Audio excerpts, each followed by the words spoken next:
जय जिनेन्द्र।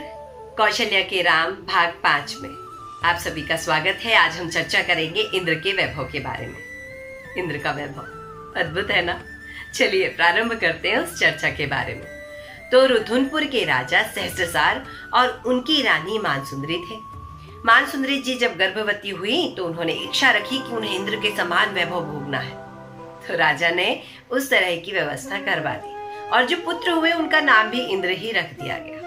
कथा यहाँ पे समाप्त नहीं होती है, यहाँ से प्रारंभ होती है। जो इंद्र थे उन्होंने सभी विद्याधरों को नम्रीभूत कर लिया और जो अपना राज्य बनाया वह भी कुछ इस तरह से बनाया कि उनके राज्य में 26,000 नृत्यकार नृत्य करते थे।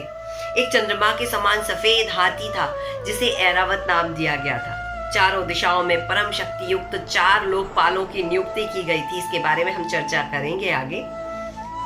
पटरानी का नाम शची और सुधर्मा रखा गया। वज्र नाम का अस्त्र था।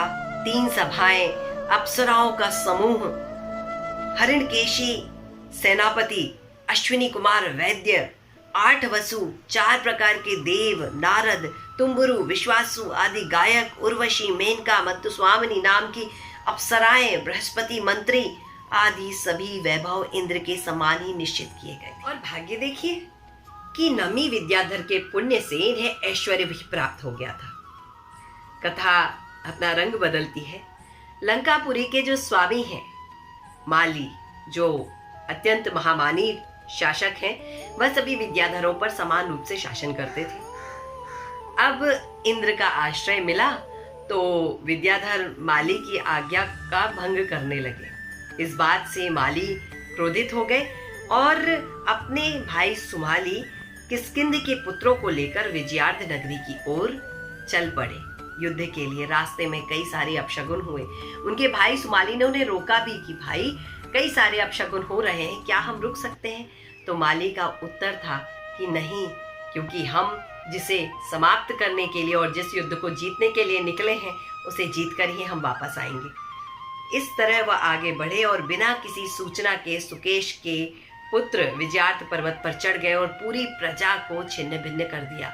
इस बात की सूचना पाकर जो राजा सहस्त्रसार थे उन्होंने विद्याधरों को कहा कि वह इंद्र के पास जाएं और उनसे सहायता मांगे, रक्षा मांगे। इंद्र सहस्त्रसार के पुत्र थे। अब सभी विद्याधर पहुंचे राजा इंद्र के पास और जाकर उन्होंने अपनी पूरी घटना बताई। राजा इंद्र क्रोध में बोले कि जो लोक के कंटक हैं मैं उन्हें प्रयत्न से खोज कर नष्ट करना चाहता हूँ। मैं लोक रक्षक कहलाता हूँ। इसका अर्थ है कि जो भी समस्याएं इस लोक में हैं उन सबको मैं खत्म करूंगा, समाप्त करूंगा, क्योंकि मैं लोक रक्षक कहलाता हूँ। यह बात मानकर वही युद्ध के संकेत के साथ सभी विद्याधरों के साथ बाहर निकल पड़े। मायामयी रथ, घोड़े, ऊंट, हाथी, सिंह, व्याघ्र आदि पर सभी विद्याधर बैठे थे और स्वयं ऐरावत पर विराजमान होकर इंद्र निकले। इन देवों ने राक्षसों की सेना को, वानर वंशियों की सेना को नष्ट कर दिया। परम दुर्धर पराक्रम के धारी यक्षराज और सूर्यरज दोनों राक्षसों को नष्ट कर दिया। अब इनके नष्ट करने के बाद इंद्र ने माली का सिर काट लिया। सुमाली बहुत दुखी हुआ, परंतु वह उस वक्त की नीति नियम के हिसाब से वहां से भाग गया। जब वह भागा तो स्वामी भक्ति में सोम ने उनका पीछा किया और पीछा करते करते शत्रुओं के ने सोम पर भिंडी माल नामक अस्त्र से सोम के वक्ष स्थल पर प्रहार कर दिया, जिससे वह मूर्छित हो गया। और जब तक वह उठ पाता तब तक सभी अंतर्ध्यान होकर लंकापुरी, अलंकापुरी या अलंकारोदय, जिसे हम पाताल लंका के नाम से जानते हैं, वहां पर पहुंच गए। अब बात आती है लोकपालों की नियुक्ति की। तो लोकपालों की नियुक्ति भी उन्होंने बिल्कुल इंद्र के समान की। मकरध्वज, विद्याधर और अदिति नाम की स्त्री से सोम नाम के लोकपाल उत्पन्न हुए। युति संघ नामक नगर की पूर्व दिशा में इन्हें लोकपाल नियुक्त किया गया। दूसरे लोकपाल मेघरथ विद्याधर और करुणा स्त्री से वरुण नाम के लोकपाल उत्पन्न हुए। इन्हें मेघपुर नगर के पश्चिम दिशा में लोकपाल नियुक्त किया गया और इनके पास पाशा नाम का अस्त्र हुआ करता था। किंसूर्य विद्याधर और कनकावली स्त्री से कुबेर नाम के विद्याधर हुए। उन्हें कांचनपुर की उत्तर दिशा का लोकपाल नियुक्त किया गया। कालाग्नि विद्याधर और श्री प्रभा स्त्री से यम नाम के विद्याधर हुए।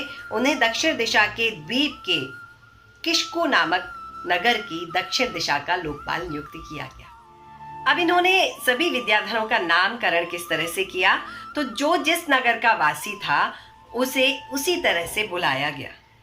असुर नामक नगर के असुर, यक्ष गीत नगर के विद्याधर यक्ष, किन्नर नगर के विद्याधर किन्नर और गंधर्व नगर के विद्याधर गंधर्व के नाम से जाने गए। अश्विनी कुमार, विश्वावसु और वैश्वानर आदि विद्याधर विद्या बल की सहायता से देवों के समान क्रीड़ा करते थे।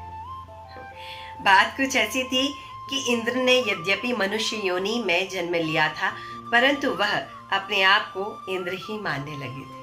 तो यह था इंद्र का वैभव। आज की कथा, आज के भाग में बस इतना ही। आज्ञा दीजिए मुझे। नमस्कार, प्रणाम, जय जय।